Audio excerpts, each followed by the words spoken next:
Hey, just wanted to let you know we experienced a little bit of technical difficulties on Mya's end when it comes to the audio. There's some glitches throughout the episode. Honestly, I just listened to the whole thing. It's not super distracting, but just wanted to give you the heads up that we are aware and to stick with us because I promise the content in this episode is top notch. Hi, friend. I am so excited for today's episode. Today, I had the absolute joy of sitting down with Mya Nichol. Mya Nichol is a highly sought-after Instagram marketing expert and business coach who has taught over 5,000 students worldwide. She works with service-based businesses to attract their ideal follower, grow their Instagram presence, and create a sustainable content strategy. Her passion is helping business owners minimize the overwhelm that often comes with growing on Instagram and maximize their results through organic marketing so they can hit their media goals while growing their business. Since 2021, Mya has helped students grow over 2 million followers combined and reach over 500 million people. And while those numbers are great, Mya's goal is always impact over impressions. I don't remember when I first started following Mya, but she is not only a wealth of knowledge, but an incredible person. Over the last year or so, she and I have talked so many times about the ups and downs of entrepreneurship, things that are fun and frustrating on Instagram and everything in between. Today's conversation is incredible, whether you're a business owner, an entrepreneur, a content creator, or in any other field of work or life experience. She brings so much knowledge, not only from the tactical side of career, but also finding the blend in life and business and being truly in alignment on what matters most and how you spend your time feeds into those priorities. So it is a wonderful conversation and I can't wait for you to listen. Let's dive in.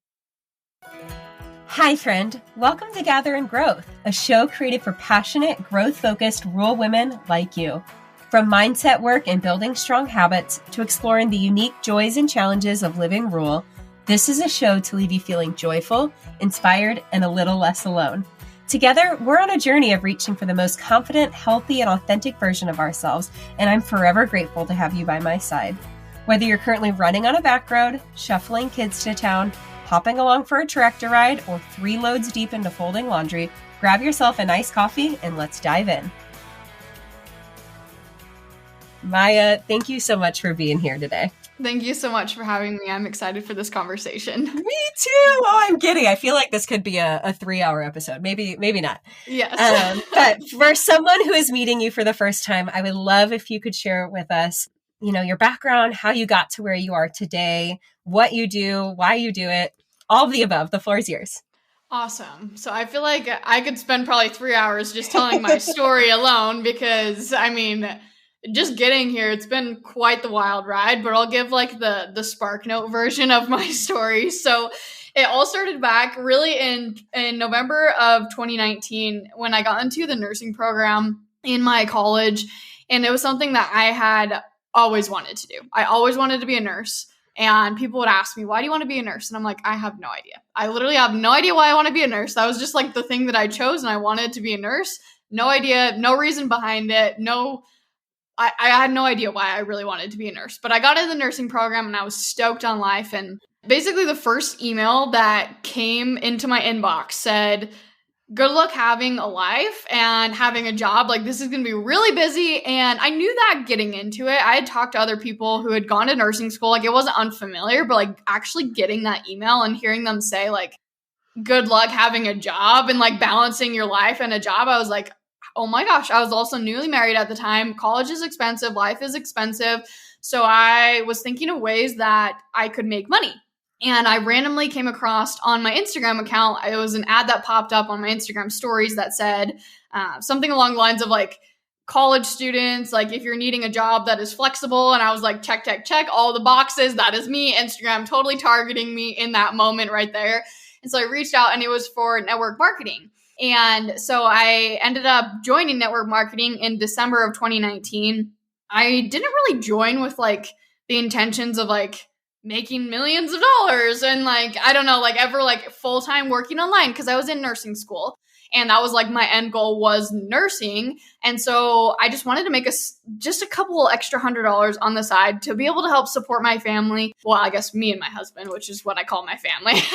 And so that's how I got started. And within that very first semester of nursing school, so basically 4 months into network marketing, I was making a full-time income through network marketing. And around the end of that very first semester, my husband kept teasing me. He's like, so when are you going to drop out of nursing school to like take your business full time? And I was like, I've worked my entire life to get here. Like I have blood, sweat, and tears to like get into this nursing program. Like no way am I going to quit.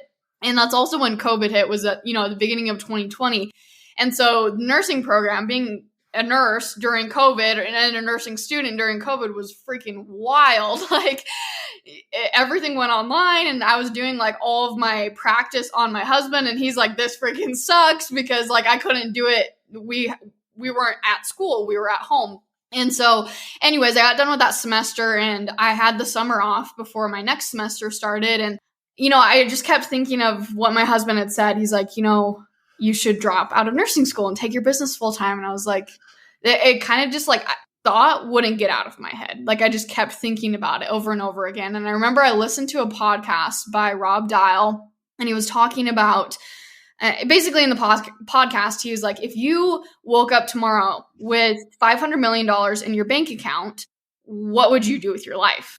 You would, pay off your house. You would put money in savings. You would put money in savings for your kids. You would buy off your parents' house, all these things. And he's like, but then what would you do? Because as humans, we are fulfilled by doing things, like, yeah, you travel the world, but like eventually, there's only so many things that you can do before you need to like settle down and like have a purpose in life.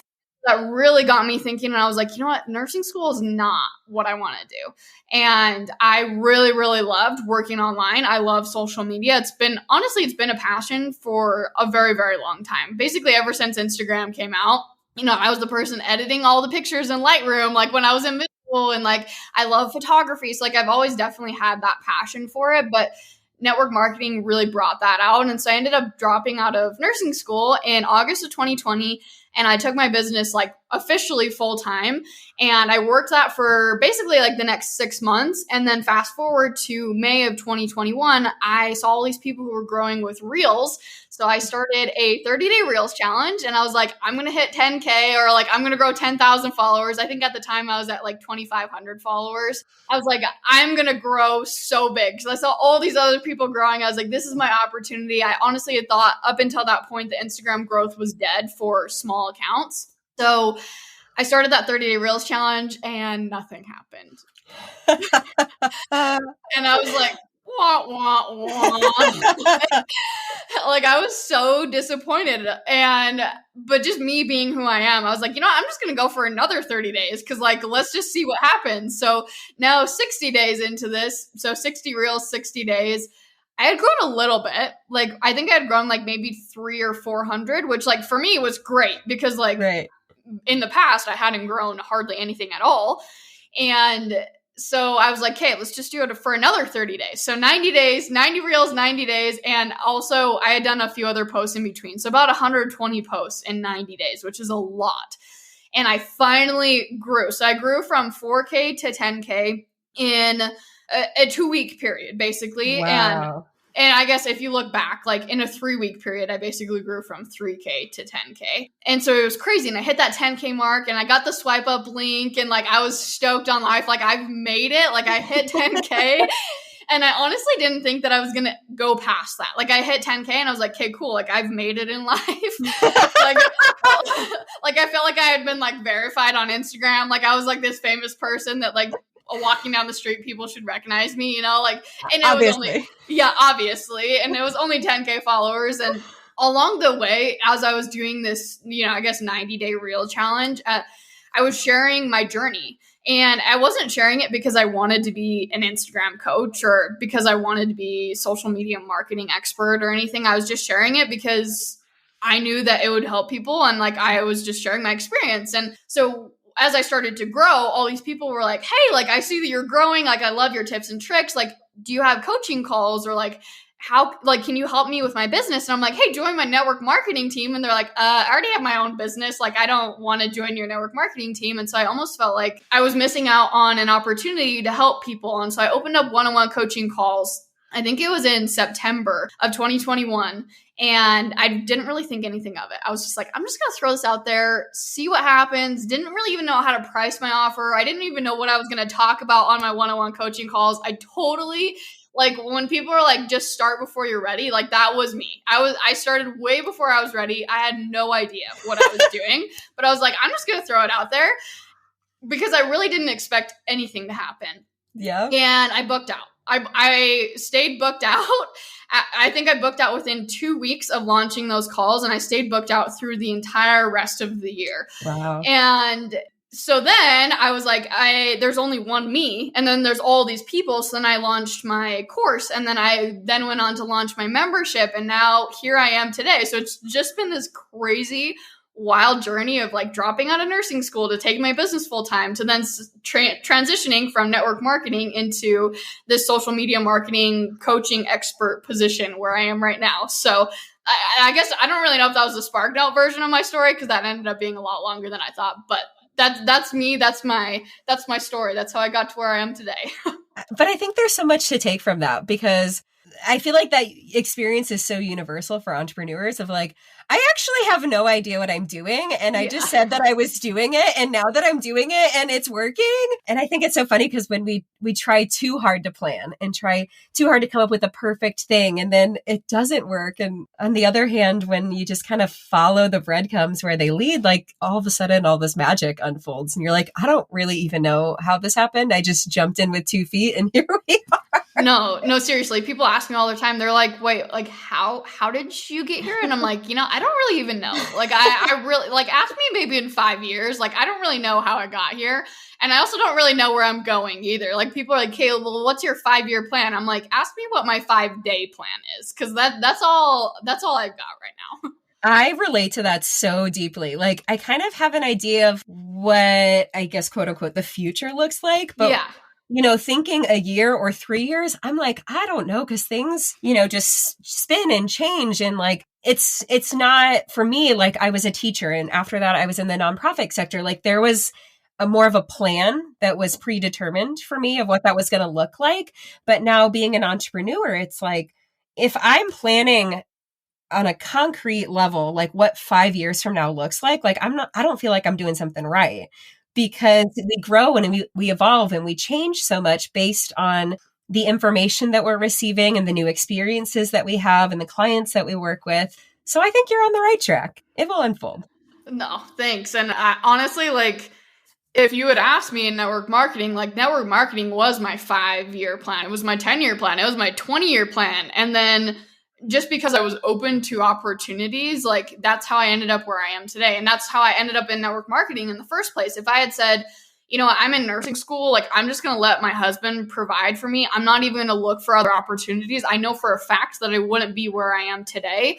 So just being open to new opportunities and trying new things, like you said, it's going to take you might go in a totally different direction than you ever planned going on. And that's not to say that, like, you can't have a plan for the future, but also just be open to those new opportunities. Because if you're like, this is dead set my plan, and like, that's the only way you're going to live your life, like, I feel like you're going to miss out on so many opportunities. For sure. So when somebody asks you now, like, what do you do? Like, what is it that you say to them? Like, who do you serve? What resources do you provide? What's your elevator pitch, I guess? $1 million question.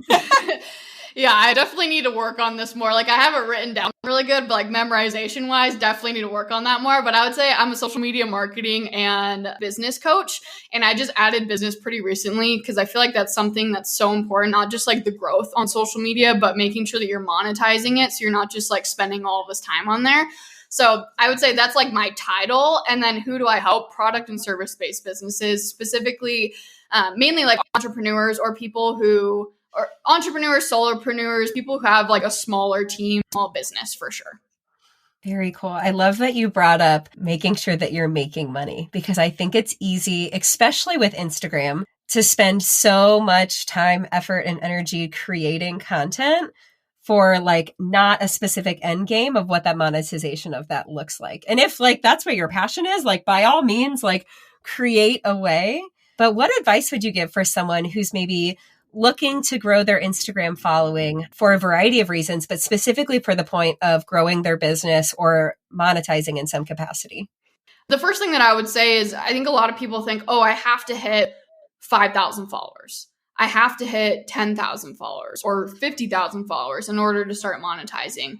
And I think that's probably one of the biggest myths about monetizing on social media. I know people who have 1,000 followers who make 7 figures. Like I know people who have 200,000 followers who make, $1,000 a month. Like, and that's not to say that like either one is right or wrong, right? But it's just to say that like you can start where you are right now. You don't have to wait till you hit this certain mark or what people would say is like popularity. You're not like, you don't have to hit this vanity metric in order to monetize. Is that to say that like as you grow your following, should your income increase? I would definitely say hopefully it is, right? Because like hopefully you are monetizing your social media presence for sure. But also like I was monetizing, I had a full-time income in network marketing with 2,500 followers, so as for like getting started, I would say just start. And then there comes the question of like, well, where do I start? Or like, how do I start? And it really just depends. I mean, there's so many different ways that you can monetize. There are virtual assistants. You could be a social media manager. You could launch an ebook. The ebook was actually the very first thing that I personally did. And I just did that in Canva, which is free. I just created that all, typed it all up. Like I had like my family edit it, and then I uploaded it to Gumroad, and that was the very first thing that I sold. But you can do one-on-one coaching. That was the second thing that I did. There's courses, there's memberships. You can even have podcasts. You can have blogs. There's so many things. And obviously like physical products too. Like if you want to sell candles or whatever it is, like think about like what is it that you're passionate about? And how can you help serve people? Or maybe there's a lack of something that you've recognized. Like maybe you've recognized that there's not enough like Stanley cups. Like I say Stanley cup because I'm sitting here holding my Stanley cup. Like maybe you recognize that there's not enough Stanley cups because they always get sold out. And so you're creating a product that's similar or even better than a Stanley cup, and you're going to sell that, something along those lines. So really thinking like in your life, like what are you passionate about? Or maybe where is there a lack of something in your market that you can fill? Or maybe you have a knowledge of something that you know a little bit more. And when I say a little bit more, all you need to know is a little bit more than your ideal follower or your client or your customer to really be able to monetize that. I think that's some of the best advice I ever received in the past year. I happened to tune into a webinar about speaking, and the presenter said, you really are actually the most effective when you are 2% ahead of your audience. And that was such a light bulb moment for me because we feel like we need to know everything and we need to be an expert and we need to have all of the answers. But the truth is, that's not how most people can actually access knowledge. Like if I sat down with a super high level physics professor, I'm not getting nearly as far as if you show me the physics YouTube video made for second graders. Like I'm going to be able to get a lot more out of that. And so I think that allows us to give ourselves permission to be like, oh, I just need to know and be able to repackage and present it to the person who's like 2 steps behind me. And that alone allows me to be an authority and be successful in this space. Yes, that's literally, if you take nothing else away from this podcast, like, let it be that right there. Like that was like the mic drop, the truth bomb, like everything that Emily just said. Amen to that. And cut. No, just kidding. Just kidding. We have lots more to unpack here. If you've been hanging out with me online for a few years, then I know you've heard about my personalized habit challenge, You Do You 82. Through this challenge, women like you intentionally choose habits to build or break for 82 days through the mindset of progress over perfection. At its core, You Do You 82 is an experience and community to help you show up for the life of your dreams. To learn more, tap the link in the show notes listed below. So obviously, like in a space like Instagram, and I think this is true of social media across the board, there's so many different ways that we can show up, so many different ways that we can spend our time, effort, and energy. Obviously, everyone's talking about Reels. You are a Reels expert. What should we be looking towards in the near future for growth on Instagram, or even for, wanting to just get our message out, whatever that may be, whether it's related to monetization or not. Because I feel like as reels have changed, or as more people have started coming into the space around reels, like what is working on reels has even changed.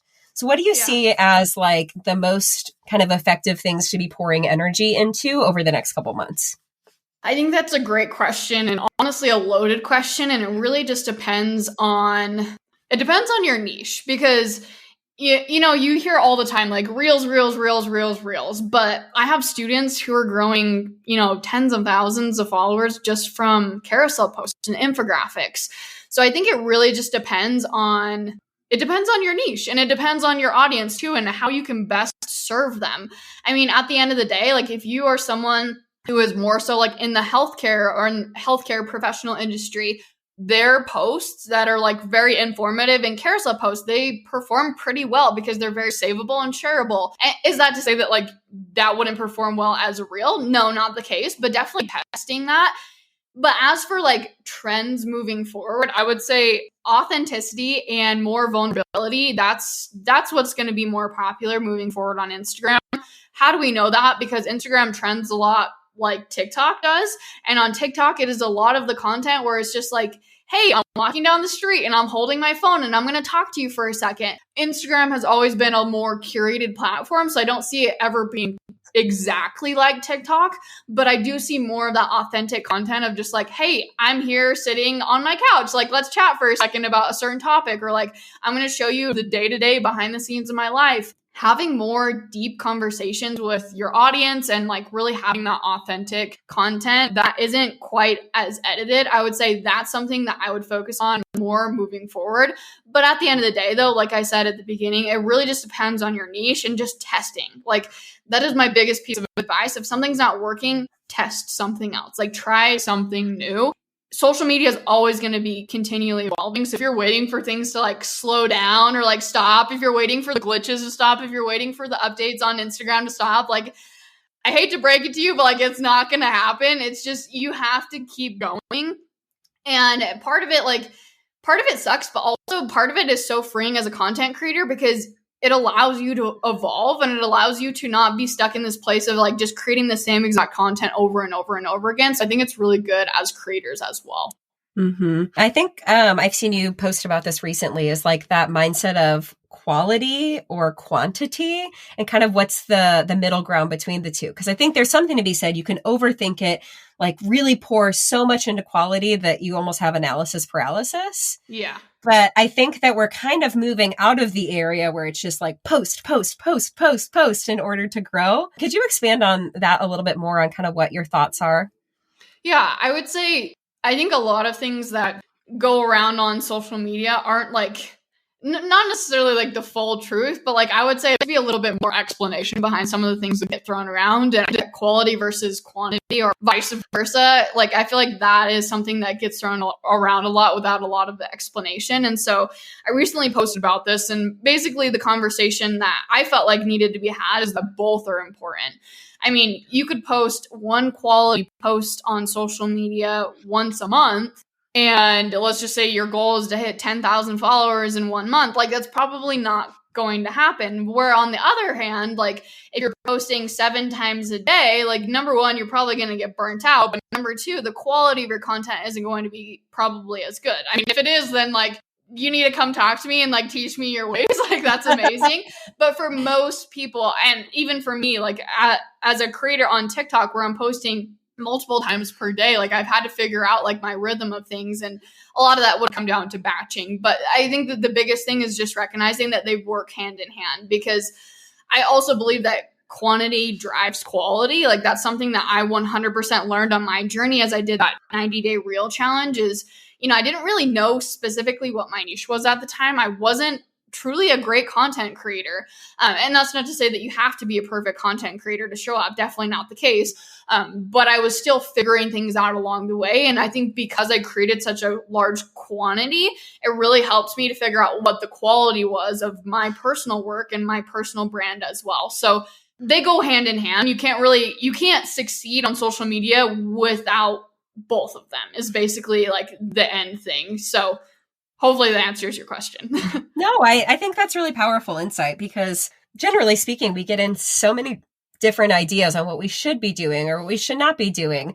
So I think it's refreshing to just hear of like, try different things and then follow what feels good for you. Find the rhythm that feels good for you. And I think that's a perfect segue to something else you've been sharing about recently, which is your journey from the beginning of entrepreneurship to the like extreme doing as much as possible, being almost, chained to the business, to now coming out on the other side of like, I cannot keep this pace any longer. Like I need to find some middle ground. So I'd love if you'd share that story with us. Yeah. So, oh gosh, this story is like, it's something that's kind of just unfolded over time. And I've shared a little bit like bits and pieces, but I've actually never came out and like had an open conversation. So this is the first time and I love it. I guess the beginning of my journey, not maybe beginning of my journey, but the beginning of the recognition of like where I was at in my business was when I went on a trip to Israel. So this was in April of this year. This trip had been planned for a long time, but because of COVID, it got pushed back. So it had been pushed back 2 years. So we were supposed to go in 2019, but it got pushed back. And we're supposed to go in 2020, but it got pushed back. And leading up to this trip, like I kept thinking to myself, I was like, I hope that this trip gets canceled. I hope that this trip gets pushed back again because I don't know how my business is going to survive while I'm across the country. And we were in a tour group. And so it was all planned out. Like every second of the day was planned out. It wasn't like a vacation where like you wake up in the morning and like you sit by the beach and like you can work while you're on the beach. Like it wasn't like that at all. Like it was very scheduled out. And so I felt so much anxiety leading up to this trip. Like I literally was like praying. I was like, please just cancel this trip. Like, which is so not like me. Like I love traveling. Like I love the opportunity to travel, but just because of my business, I was so scared of what would happen. And so then I went on this trip. We get there and like I had batched out everything that I possibly could have. So I batched out all my reels. Everything was done. The text, the captions, all my emails were scheduled out, like everything that I could have done before that trip. Like I did a lot of upfront work. And as I was on that trip, what I would do is I would wake up. Actually, I wouldn't wake up in the morning because of the time zone differences, but I would post my content at night. But I would wake up and I would just go straight to the day-to-day activities, that whatever we had planned on that trip. And then at night when we were at dinner, that's when I would post my content. And I would interact for like 5-10 minutes. And if I had time, like on the bus in between, like where we were going in locations, I would answer direct messages, but that was about it. And before that, to give you some idea, I was working 16 to 18 hour days before this trip. And then I was only spending like 30 to 60 minutes a day while I was in Israel, actually on social media and trying to build my business. And my business was fine. It was totally fine. I kept growing on Instagram. My income was great. It was actually even better than when I had left on the trip or before the trip. And so that was just a really eye-opening moment of like, wow, like I've been spending so much time in my business on all of these like little, like I call them like fluff, like things that aren't necessarily bad, but things that maybe aren't the most important things that you should be focusing on. And so after that trip, I really sat down with myself.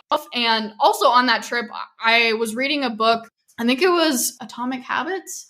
I'm trying to think of what book I was reading. I read like 2 or 3 books on that trip. But anyways, one of the books that I was reading, he said, take a notepad around with you and write down everything that you do in your day-to-day life for 1 week. So write down every single thing that you do and how much time it takes up. And that will help you to know what things to cut out.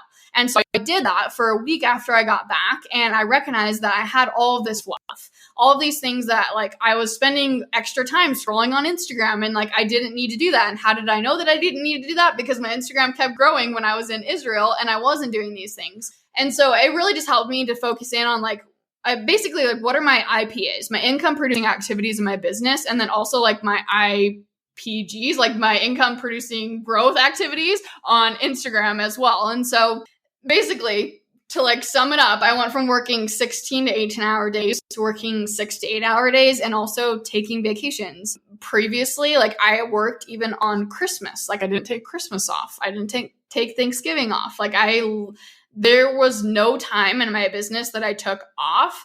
And so I just came back from a trip with my family where I worked like 1 hour in the mornings and I spent the rest of the time with my family. And like for me right now, if you had told me 6 months ago that this is what I would be doing, I would be like, how is my business surviving? Like, how are you even doing it? But it's really because I just sat down with myself and I was real and I was like, you know what? This isn't working. Like, I can't continue going at this pace. But also, it wasn't necessarily like helping me move any faster to my goals, if that makes sense. Like, working those 16-hour days wasn't like tripling the growth that I was having.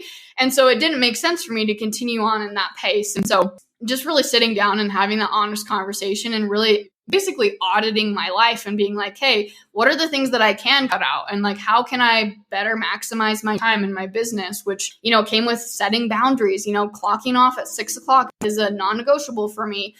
Working out every single morning, taking care of myself, pouring into myself before I pour into my business, reading books, like all of those things that I thought that I couldn't handle in my business, because I was like, if I wake up in the morning and I have to work a 12 to 18 hour day, I felt like I couldn't take care of myself because I was like, my business has to grow first. But really putting myself first helps me to then grow my business.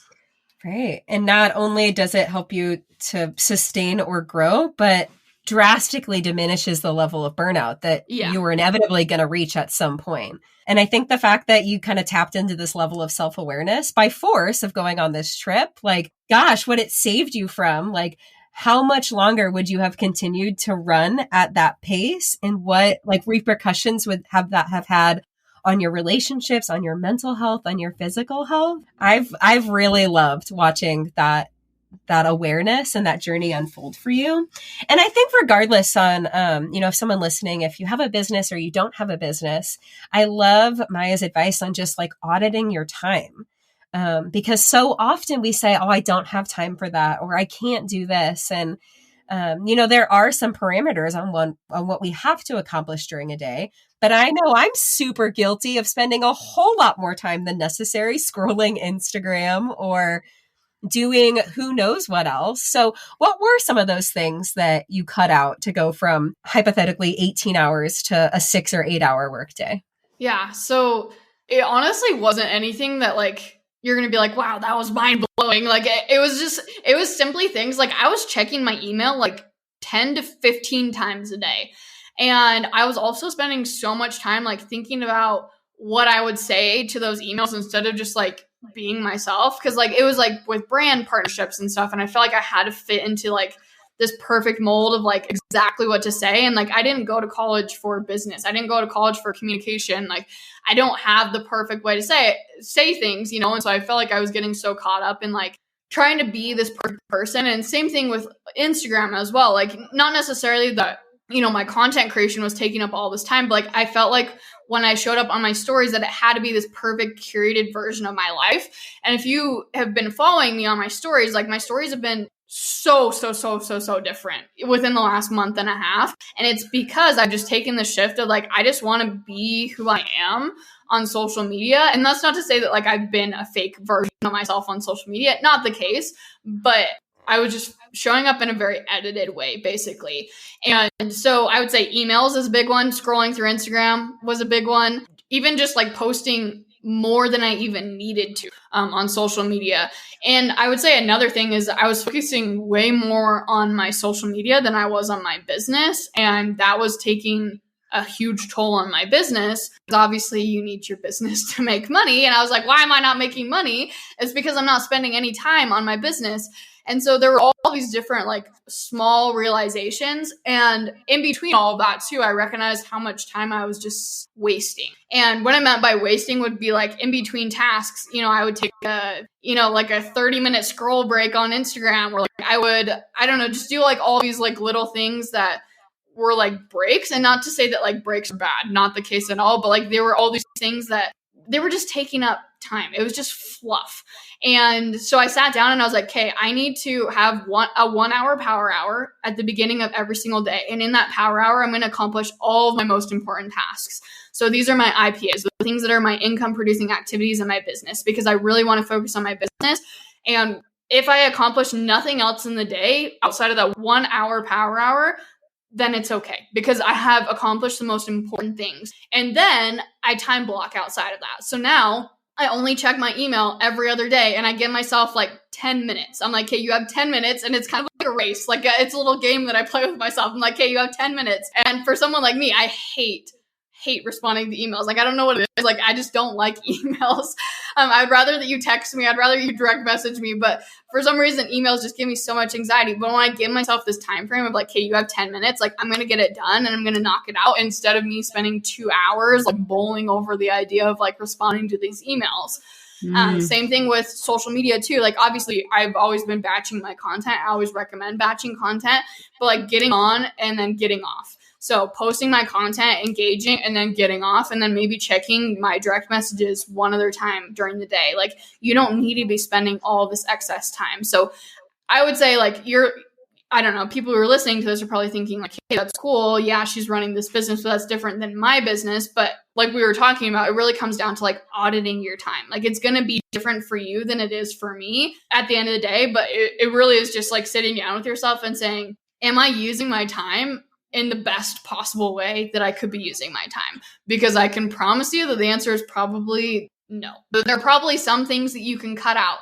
And also, I also recommend doing a power hour. They're just amazing. So yeah, I want to come back to that in a second. But I know Chris Bailey talks about this a lot in Hyperfocus, is how many things that we do that feel like they're productive, like checking email, checking DMs, checking to see what this person is doing or whatever it may be. And it's like, those tasks aren't inherently bad, but it's like, how are you intentionally structuring your time around them? So you're like really maximizing. Like I check my email in a ridiculous amount of time during the day, and I don't even get that many emails. It's like, what are we doing on the default? Like when it's like a task gets hard and then I open my phone and then a half an hour later, it's like those little things add up. So then at the end of the day, I'm like, gosh, I accomplished nothing. And I love that you said like, it's not that breaks are bad, but what kind of breaks are we actually using? Me getting up and going to walk outside and enjoy the sunshine and like go on a walk or go sit on my patio, like that is actually refreshing. yeah. As opposed to just spending those same 30 minutes like passively consuming more information that's not actually helping me connect any more dots or move anything forward, but quote unquote feels productive. So I love that you mentioned that. It's like, it's not that work. It's just like, how are you actually maximizing your time? Because if you're maximizing what is dedicated as your work time the most efficiently or effectively, then it frees up more of that space outside of work hours to do the things that actually fill your cup. Yeah. And I think the quote, like people say all the time, like if you give yourself 4 hours to clean your house, like it's going to take you 4 hours to clean your house. But if you give yourself 30 minutes, it's going to take you 30 minutes. And I think the same thing, that was like the biggest shift for me. Like I was giving myself 12 to 16 hours to work my business. So of course I'm going to take 12 to 16 hours. But then I was like, wait a second, I can do this in 6 to 8 hours. And yeah, I cut out the fluff, but like most of the tasks I'm doing are almost the exact same tasks that I was doing when I was working 12 to 16 hours. And I got asked a question the other day. They're like, well, you did this for 9 months in your business where you're working these, 12 to 16 hour days or, 14 hour days, whatever, for 9 months. And like, you've obviously accomplished all of these great things. Was that needed to get to where you are today? And I would say no, because I wish that someone had came in and told me to audit my life at the beginning of my business. And not only that, I wish someone had came in and say, you don't need to work 12 hours a day to be successful. Because that was something that like, it wasn't just like, oh, I'm going to work 12-hour days. Like that's not how I started my business. It was the fact that I saw all these other people who were working these long days and I felt like, oh, they're successful. And that must be how I become successful too, is because of those long work days, because of always saying yes to these opportunities.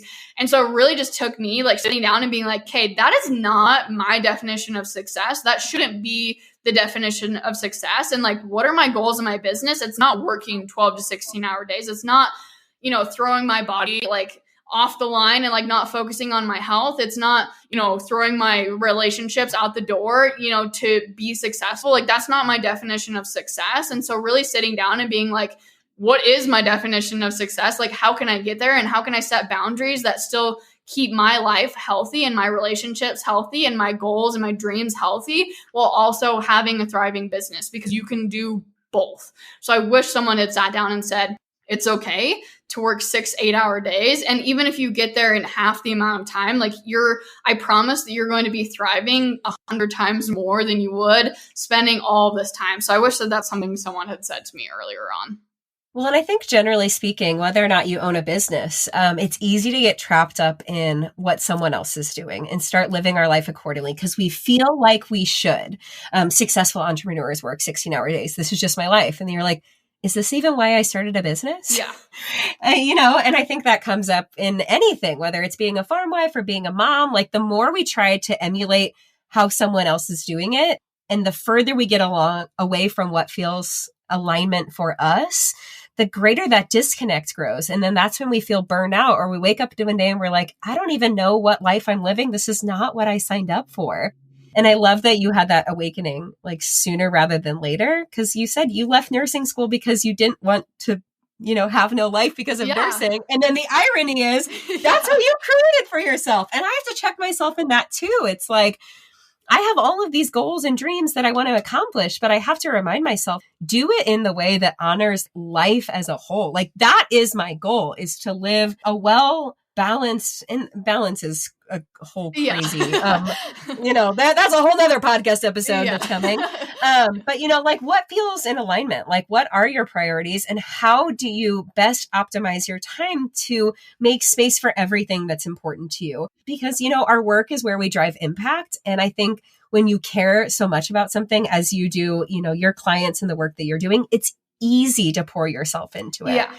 But taking that step back to be like, okay, but what else is important to me? And where else should I spend my time? I think that's the biggest takeaway. Yeah. And I was on a masterclass just last week, and something that she said was like so mind-blowing to me, even though it was so simple. She was talking about herself and hiring coaches. And she said, when I look for a coach to hire, the first thing that I look at is the life that they're living. Are they taking care of their bodies? Are they taking care of their relationships? Is their life in line with the life that I want to live? I was thinking like, wow, that's so true. Like that's how I, approach people when I'm looking to hire, when I'm looking for mentoring and coaching and purchasing a course or whatever. And then she also went on to say, why does she look for those things outside of like obviously balance? She looks for those things because when people are taking care of themselves, that's when they're functioning at their highest. When you're taking care of your body and when you are, in tune with everything that's going on in your life and you have, healthy relationships, whether that's with a spouse or whether that's with your kids or whether that's, relationships could be anything. It could be friendships too, But she said when you have that harmony in your life and you're taking care of yourself, like that's when you're going to be able to function at your best because you gain all these different perspectives from different things in your life. Like you said, balance is a hard word, but like trying to create as much balance as possible between your work and your life. So part of what you're doing is working with clients. I don't know if you're still in a one capacity or if you're transitioned more to your IG university, but I thought it would be entertaining for my listeners and a great way for you to demonstrate like your level of expertise. Looking at my Instagram, what advice would you give me? And feel free to be honest, put me on the hot seat. I'm ready to absorb all that Mya has to offer. Let me pull up your Instagram right now. Oh gosh, now I have regrets about saying this. Okay. Because I just feel like personally, like I've kind of been on a journey recently of letting go of the expectation of what I feel like I should be doing and just trying to play around with different modalities. And there are some things that feel really good, but then perform terribly. And I'm not here to like appease the Instagram gods with all the analytics, but it can be defeating. And I know some listeners can relate to that of like when you are trying to create content that feels good to you. And then it's like, womp, womp, womp. It's like, again, going back to auditing your time, like, is this even worth my time? Yeah. So I feel like I'm trying to figure out what feels good and works. So I would love your insight. Yeah. And I think that's That's something I think a lot of people forget on their content creation journey is like, what does feel good to you? And that's not to say that like completely disregard like your ideal follower and like that's not what I'm saying. But at the end of the day, like I feel like sometimes we get so caught up, and this is honestly something that happened to me just pretty recently, that I just felt like I was getting so caught up in like creating content for other people that I forgot to create content that I actually enjoyed creating. And so making sure that it is something that you enjoy, because if it's not something that you enjoy, then you are going to say like, why am I doing this? And it's going to be really hard for you to show up consistently when you don't actually enjoy doing it. That being said, like there are always going to be little tasks, whether it's on social media or in your business, that you don't necessarily enjoy doing. Like that's just kind of how life is. And you kind of just have to buckle down at that point.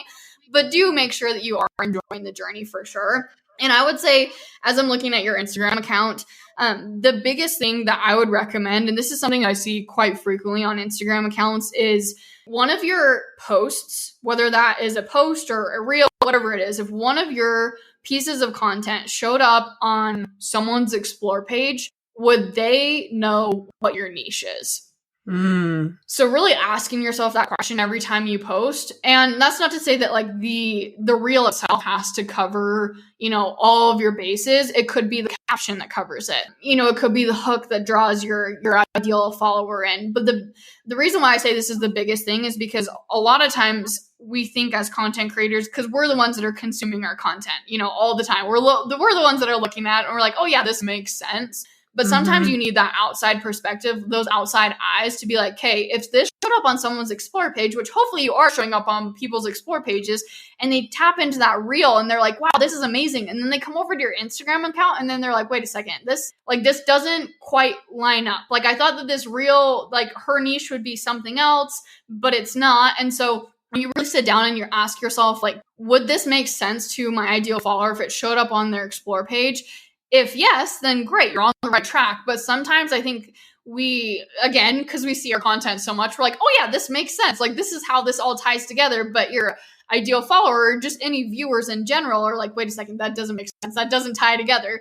And at the end of the day, like if you have this confused viewer, they're not going to tap that follow button. So that really comes down to like building out your content pillars and making sure you're very clear on like the topics that you are creating, but also just the language that you simply use inside of your reels, whether that be a hook that you use or maybe the caption and like the language you use in the caption, just making sure that it's really specific to your ideal follower.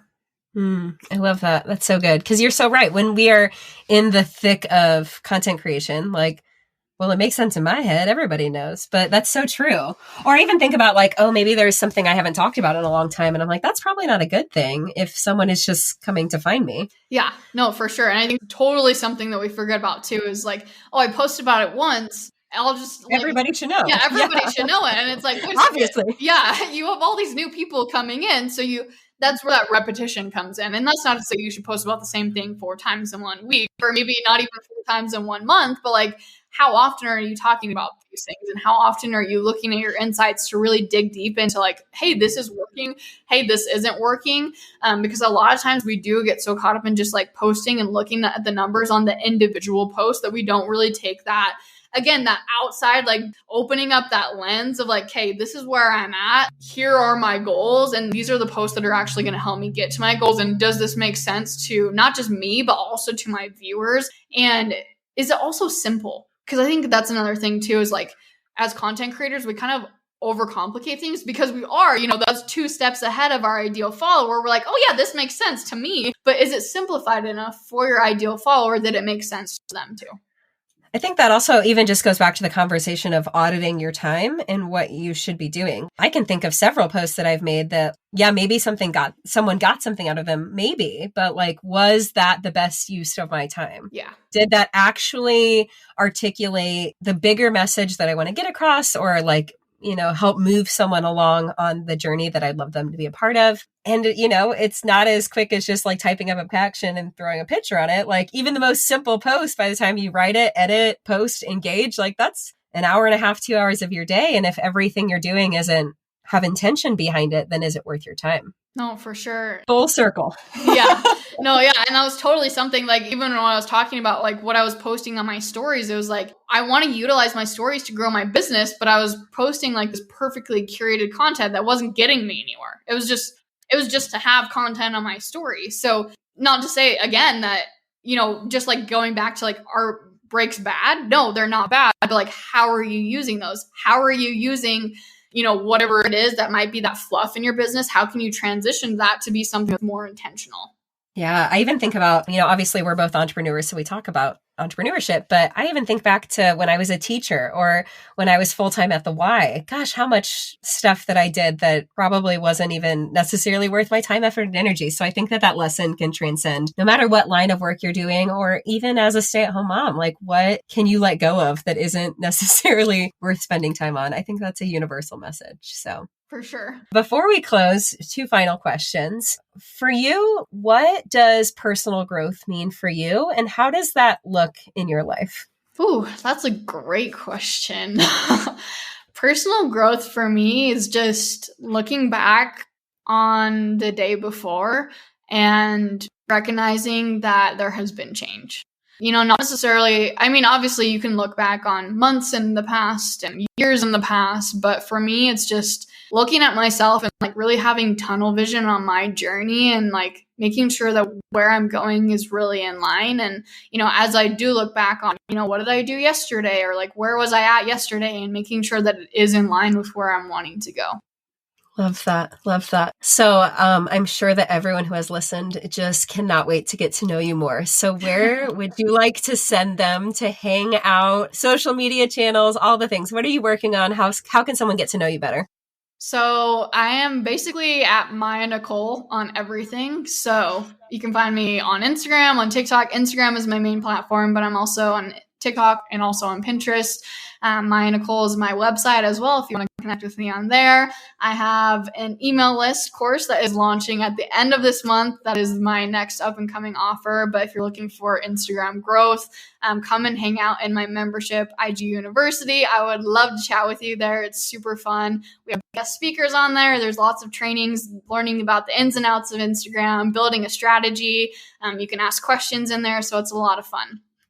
So cool. And it's been, I don't even remember when I started following you, but it's been a while now. And it's just been very cool to watch you refine what your process looks like, to watch your business grow, to watch your following grow. And it's just, the more I can see someone tapping into where they're supposed to be and live it out fully, like that's what just lights me up. So it's been a joy to watch that. Oh, I appreciate you so much. And I'm grateful for social media for bringing us together. Like that is the power of social media right there. So I'm so grateful for you.